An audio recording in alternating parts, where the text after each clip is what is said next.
Constant lies and manipulation. This is going to be a long post, but I think that it is the read. I'm hoping someone here can help me understand or at least come to peace with reality. Me and my wife got married on January 19, 2021. We took our honeymoon in the mountains of Colorado, someplace I really wanted to go, and we decided we would move here, so this is where we are currently residing. Within the past year I have found out some things that have been heart-shattering. We were TTC late 2020 to early 2021 and she became pregnant at the end of January.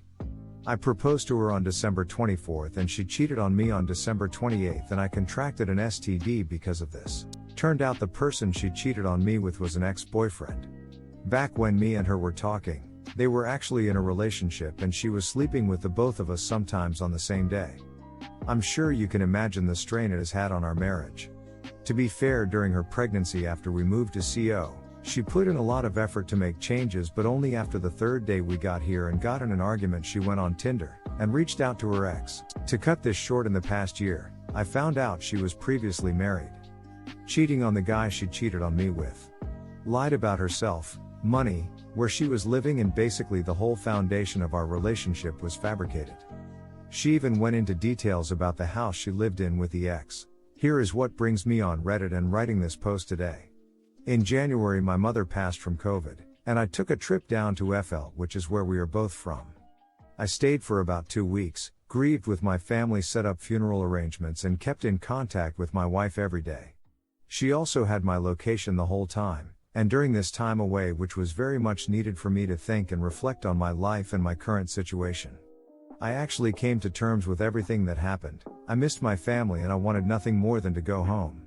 When I got home, we had a 3-hour conversation on what we could to do better ourselves and our marriage and put the past behind us. 2 days later, she started making threats of suicide.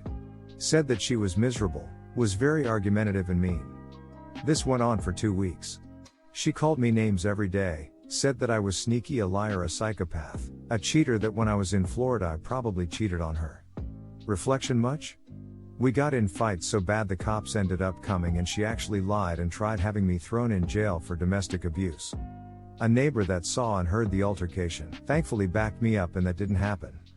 I also went on her phone and she was also flirting with an old roommate she used to live with.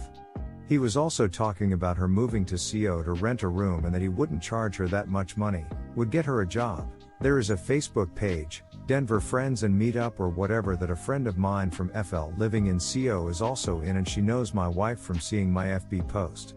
Turns out she went on and made a post introducing herself. Said she moved to Colorado and just got out of an abusive relationship, could use some friends. This is probably the most appalling to me in the past few weeks.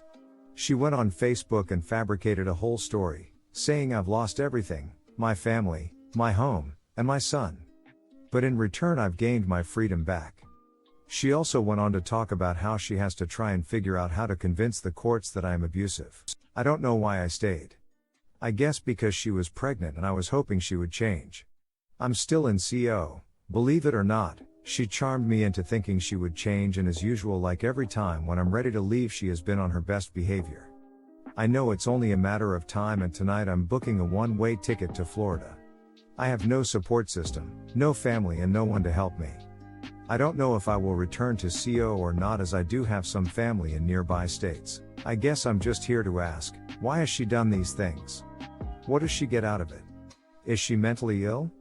I think she is, but I just don't know what kind of mental illness he has.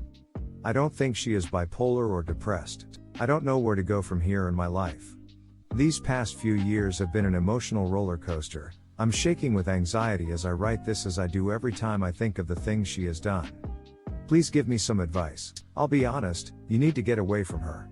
It sounds like a relationship built on lies, abuse, and manipulation. Yes, she is pregnant with your child and unfortunately will always be in each other's lives, but that doesn't mean you have to be together. She is a user of people and will say/do anything to get her way. She will continue to do so, because you keep going back to her. She sounds like a straight-up sociopath.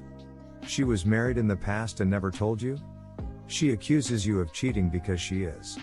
She is projecting. Although I don't condone physical violence, I can't say I wouldn't physically attack someone for giving me an STD.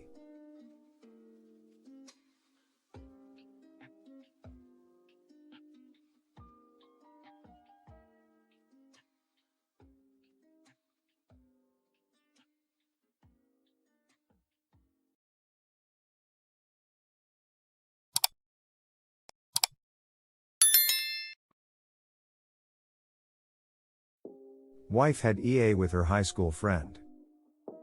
A few months ago I found out my wife was having an emotional affair with her friend from high school. They were texting for about a year, but things didn't get in the realm of boundary crossing until a month before I caught her. I confronted her one day about her texting him so often and she got weirdly defensive. I found out the next morning she was flirting with him over Facebook Messenger and sending each other pics. She also dropped by his house when she was on her way to go shopping. She was there for roughly 30 minutes. He lives with his parents too. She said she never slept with him and she said she admits what happened was cheating, but the physical cheating did not happen. According to her at the time it was flirting and pictures only. I had initially asked to see her Facebook so I could recover the deleted messages and verify she's telling the truth. She refused outright but said she would do marriage counseling. Her reasoning was she didn't want me to obsess over every little thing they said and get hurt. 3 months later I gave her an ultimatum and said I am gonna look at them whether she likes it or not. I said she's welcome to leave if she has a problem with it. She was pissed but agreed to stay and let me see them. Later that night before I went to read them I gave her a hall pass to admit to anything I might see on my own that she has not already disclosed. She had admitted to saying they loved each other. She said, he said it first and she just went along with it because she liked the attention and felt resentment towards me at the time for all of our past issues. But she still maintained nothing physical happened. She said she was stringing him along by saying I love you stuff. So I went on with pretending to read the message threads. The truth is I cannot see them at all. I was bluffing. As far as I know, deleted FB messages cannot be restored. But she does not know that. She downloaded her FB data and gave it to me. She broke down crying again since I pretended to read them, saying how awful of a person she is, how embarrassing and terrible she acted. She said she loves me and not him, and now aside from hating herself she also hates him. She has not acted super remorseful since all this started until recently. Once I found out about the I love you messages, she has seemed more open and honest. Every day recently she has gone above and beyond trying to make me happy. She's made me stuff, talked with me about it when I feel down, she's trying to have sex with me almost every day, and is super attentive. My gut seems satisfied that the I love you was the worst of it, but I still have my doubts. I'm curious if I am being too accepting with her infidelity and willing to move on. She volunteers her phone always now for me to look through, and we are really engaged with marriage counseling. I did undervalue her as a wife before, I basically treated her like she was just there for the past couple of years. So I do share some blame in our marital strife. I just don't want to be made the fool again. He was a mutual friend of ours, so the betrayal is double.